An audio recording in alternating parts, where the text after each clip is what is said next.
Greetings. Today's topic is borrowed identity.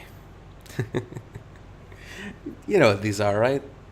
These are like the things people do. Like, I want to be a cosplayer, so let me look up all the things that cosplayers do and do them to get as well.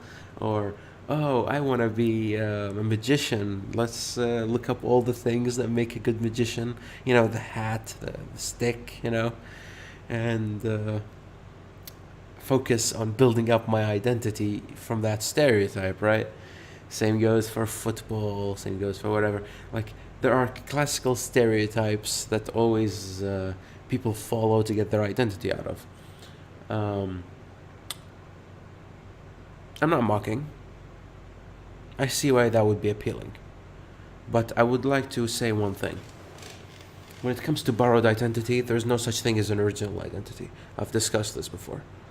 Creativity is a collective effort, and therefore, whatever identity you choose is also a part of a collective effort. However, there's a difference between copying, 100% aligning yourself, right? 100% just aligning yourself to this borrowed identity, or taking this identity, putting it within you, and making it your own. Huge difference. And that's what I'd like to discuss here. A lot of people, sadly, a lot of people, for example, think that because, for example, here in our region, if you're an Arab, you have to do the Arab things.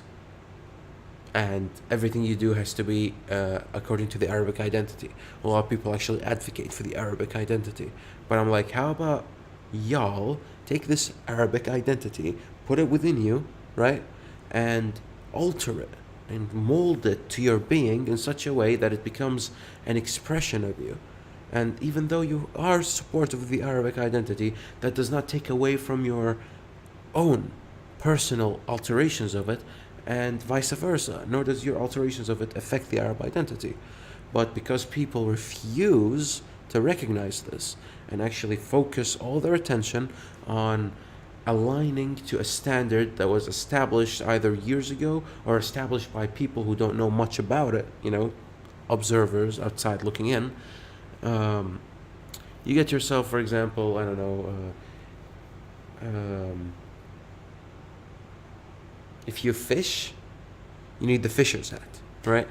You can't fish wearing I don't know, you get the example. You need the fisher hat, that long one. You sit, you sleep, you put this on you, and you wait for the fish to come. Some people do that, and maybe that sounds insane to some of you people, but people do it. There are people who wear the full magician outfit to do magic. I'm a magician, by the way. Do you see the 7 earrings I put, or rather here, so the camera gets it. The 7 earrings over here, the quirky, I'm gonna trick you face, right? And with the hat, the magician hat that they use for tricks. If you're using it for tricks, all power to you. But I have a friend, he does magic, or used to, so he still retains his tricks. He just shows up with his clothes, right? He puts the magic tools in his pocket and he does them, right? I'm a magician, let me prove it to you by doing this trick, not by my fucking hat, right? I've seen, like, in Kuwait, there's a comedy club, right? And all the comedians have the quirky comedian hat and they do the pose. Oh my god, No, no. How about you come in there and just do comedy, Skill is more important than identity, god damn it.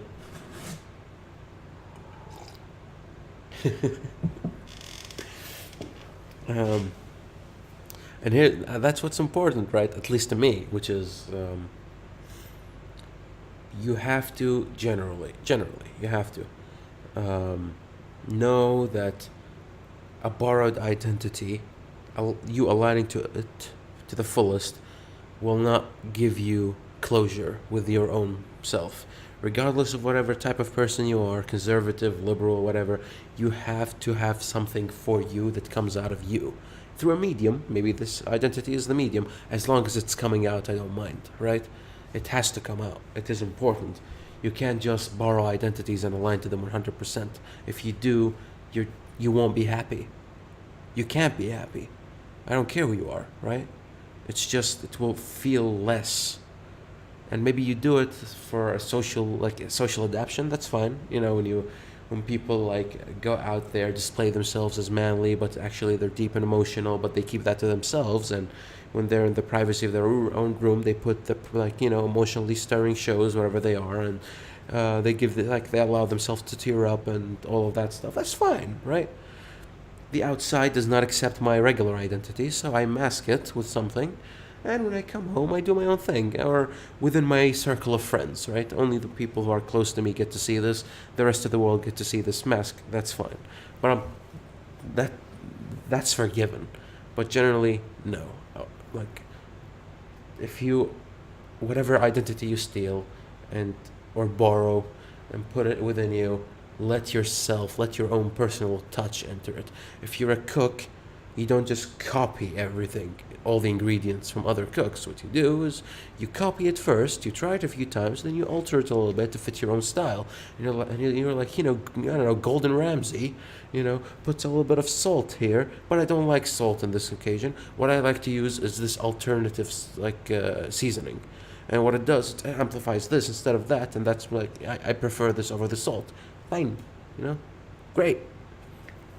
That's great. You took the meal, you took the new dish and turned it into, or the old dish and turned it into something that's your own. That's how to do it. So yeah, don't borrow identities, but don't do them within reason. There we go. Yeah, I'm gonna keep quoting that for the rest of my life. Do it within reason, and you'll be good. So yeah, see you in the next one.